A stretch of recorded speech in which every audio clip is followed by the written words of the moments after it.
Alhamdulillah, wassalatu wassalamu ala rasulillah. This is our third sitting in introducing the book al-Usool, Min Ilm al-Usuul by Shaykh Muhammad ibn Salih al-Uthaymin rahimahullaah ta'ala.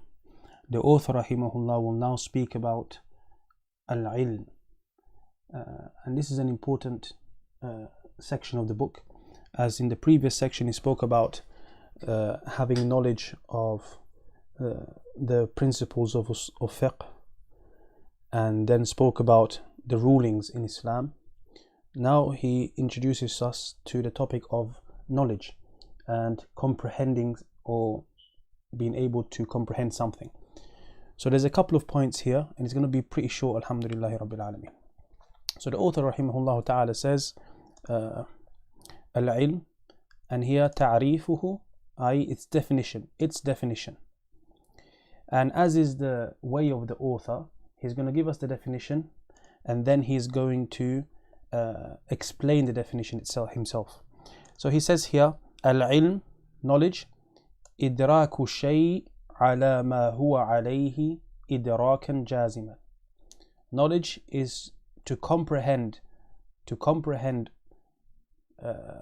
something, a shay, something, ala ma huwa alayhi, in accordance to how it actually is, idrakan jaziman, a comprehension or an understanding that is of a surety.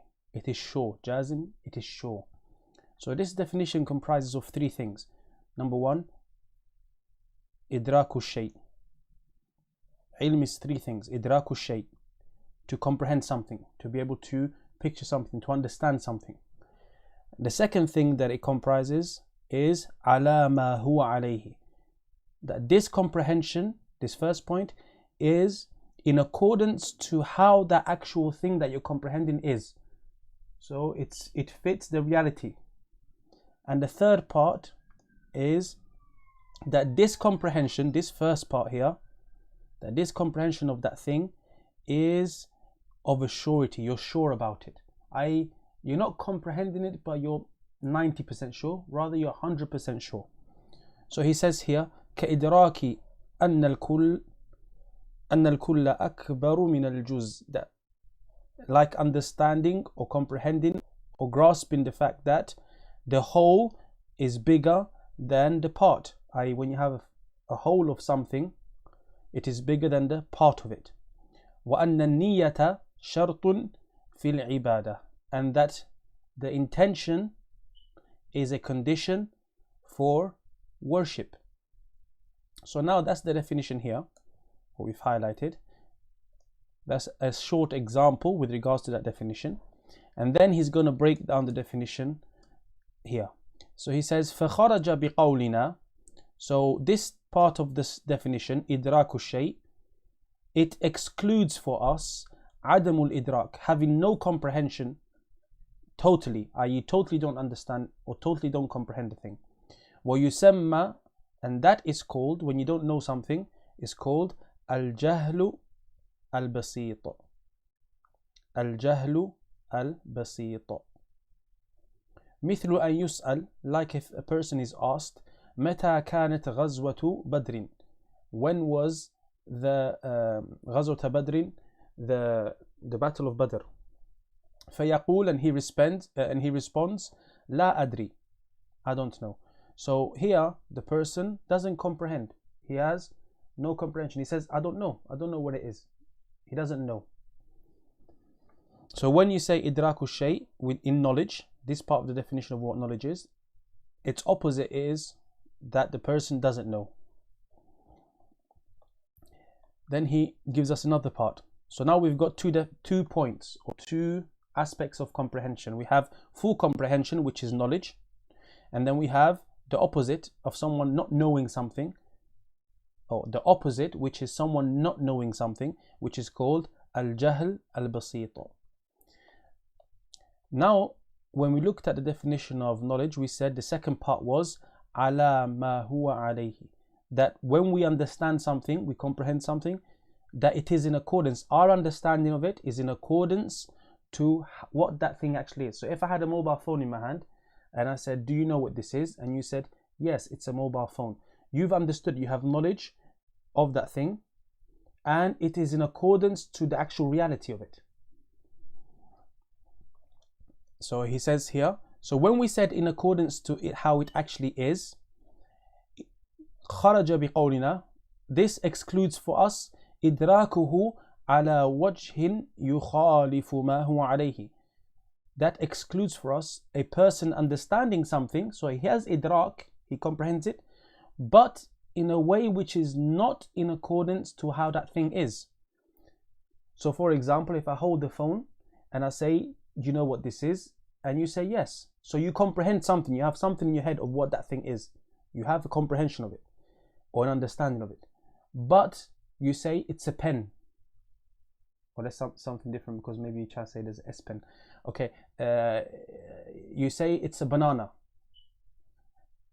So now you've got comprehension, you've comprehended something in your mind, but it's not in accordance to the reality. It's not in accordance to what that thing actually is. And this is called ويسمى الجهل المركب, ignorance which is compounded or on top of something. Murakkab is when something is on something. And he says مثل أن يسأل, like he is asked متى كانت غزوة بدر, when was the battle of Badr? فيقول, so he says في السنة الثالثة من الهجرة, he says in the 3rd year of the Hijrah. So now he thinks he's comprehended something. He has a picture in his mind of the answer. If he has no picture in his mind, it will be jahl murakkab, jahl al-basit here. If he says I don't know, then it's jahl al-basit. If he says I know, but he gives you the wrong year, like in this case, then it's called jahl al-murakkab, because he is ignorant of two things. He's ignorant of the answer because he's got the wrong answer, and on top of that, he's ignorant that he is ignorant. He thinks that he knows. Whereas the first person is simple ignorance, because he just ignorant of one thing, and that is that he doesn't know the answer, but at least he knows that he doesn't know the answer. So now we've got 3 terms: ilm, which is the main point, and then we have jahl basit, and then we have jahl al-murakkab. Then the author rahimahullah goes on to mention another point. He says وخرج بقولنا, and our statement إدراكا جازما, that, remember in this the definition of knowledge we said it's 3 things, and our statement that this comprehension which is in accordance to the actuality of that thing is a comprehension that is of a surety. It's a sure comprehension. He's sure about it, he's not doubtful. فخرج بقولنا, so this excludes for us إدراك الشيء إدراكا غير جازم, to comprehend something with a comprehension that is not sure, that is not definite in that person.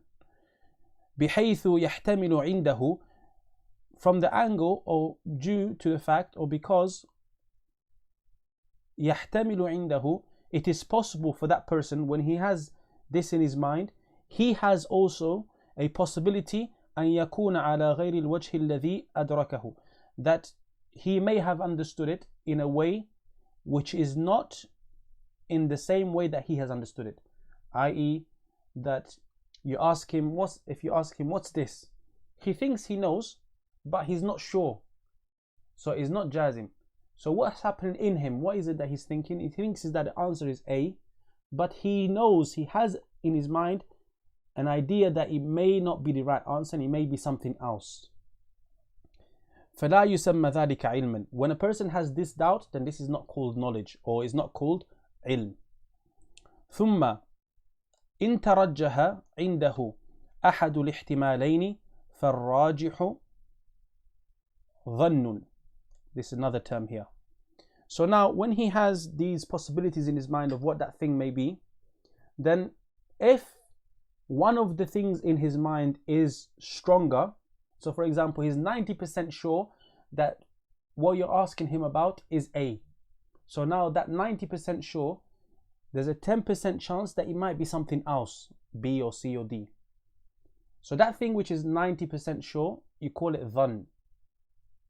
the thing which is more likely in his mind to be true or to be correct, then this will be called dhann. And then he says, وَالْمَرْجُوحِ, and the thing which is not likely to be correct, like that 10%, one of the options in the 10%, maybe it's called wahm. وَإِن تَسَاوَيَا الْأَمْرَانِ, and if the two possibilities in his mind, the two answers that it could be, if they are the same, i.e. of the same level, فَهُوَ شَكْ, then it is doubt, i.e. what he has in his mind is doubt. So for example, now I ask you, what is this? I have a pen, I say, what is this?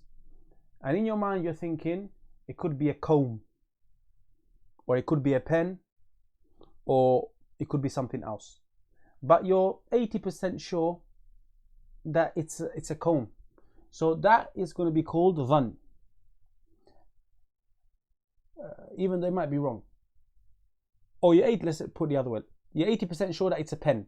That is called dhann. That 20% that you think it might be a comb, that is marjuh, that is called wahm. And if the idea that it could be a pen or a comb is both the same level, like 50-50 in your mind, it could be this or that, you don't have anyone that outweighs the other, then that will be called shak. Now, some people will translate these terms and they will say dhann is the preponderant view, wahm would be a delusional view, and shak would be doubt. You can do that if you want, but better to know the Arabic terminology, inshallah ta'ala. Then he goes on to say, he breaks it down from another angle now. He says, وَبِهَذَا تَبَيَّنَ أَنَّ تَعَلُّقَ الْإِدْرَاكِ بِالْأَشْيَاءِ كَالْآتِ. So from this, from what has preceded, it becomes clear that the connection of idrak, comprehending something, to things, i.e. comprehending things, is following. So the levels of comprehension with regards to something are the following. Number one, ilm. There are 6 levels. Number one, ilm, which is idraku shay, which is to comprehend something ala ma huwa alayhi, according to how it actually is, idrakan jaziman, with a surety that you're sure about that. Number two, jahlun basitun, وهو عدم الإدراك بالكلية, to have jahl, simple jahl, and that is that you're not able to, or it is having the absence of comprehension totally, i.e. totally don't know what it is. Someone asks you about something, I don't have a clue, I don't know. That is jahl basit. Third one, jahlun murakkab, وهو إدراك الشيء على وجه يخالف ما هو عليه. Jahl murakkab, ignorance which is doubled or compounded, is that a person comprehends something in a way which is in opposition to how that thing actually is. And we gave an example previously. That's jahl murakkab. Number 4, dhann. وهو إدراك الشيء مع احتمال ضد مرجوح, which is to comprehend something whilst also having the possibility, you'll still consider a possibility of something that is opposite, which is unlikely. So it's less likely to be what you actually think it is, what you actually comprehend it to be. Number 5, وهم, وهو إدراك الشيء مع احتمال ضد راجح, which is, you can say, kind of the opposite of dhann, which is that a person comprehends something whilst acknowledging or having the possibility of an opposite which is more likely. Having the possibility of an opposite which is more likely. And the 6th one is shak. وهو إدراك الشيء مع احتمال أو مع احتمال أو مع احتمال ضد مساو, is to comprehend something whilst having an opposite option which is of the same level. So a Shaykh mentioned this when he was speaking about this topic. He gave it with regards to percentages. So if we give it to, maybe it might make it easier for some people. So if you're 100% sure that it's something, then this is ilm, and it's in accordance, and you're right. So you're 100% sure, and you've pictured it in the right way. So I hold up a phone. What is this? You say it's a phone, and you're sure 100%, and it actually is a phone. Then that's 100%, and that's ilm. From 99% until 51% would be dhann, i.e. you're 80% sure, 51% sure, 53% sure, not 100, 99% sure that the answer is something. So there's a chance that you could be wrong and the answer is something else, but that something else for you is less likely. So this is called dhann, from 51 to 100%, 51 to 99, afwan. Dhann from like 51 to 99. So the dhann sometimes can be very strong, you're almost sure, and sometimes it could be just you're more likely, you think it's more likely. If it's 50-50, then that would be shaykh. So if I say what's this, and you have two answers in your head, 50-50, it could be this or this, then this is shaykh. Neither of the answers that you have, or none of the answers that you have, are more likely than the others that you have in your head. So that's shaykh. Number 4, from 49 to 1%, from 49% all the way down to 1, this is called wahm. So it's the other side really of dhann. So if I say to you, what's this? And you think it could be this or it could be that. It could be A or it could be B. And A is most likely in your head. Like 80% sure that it's A. And you're 20% sure that it's B. So B would be wahm.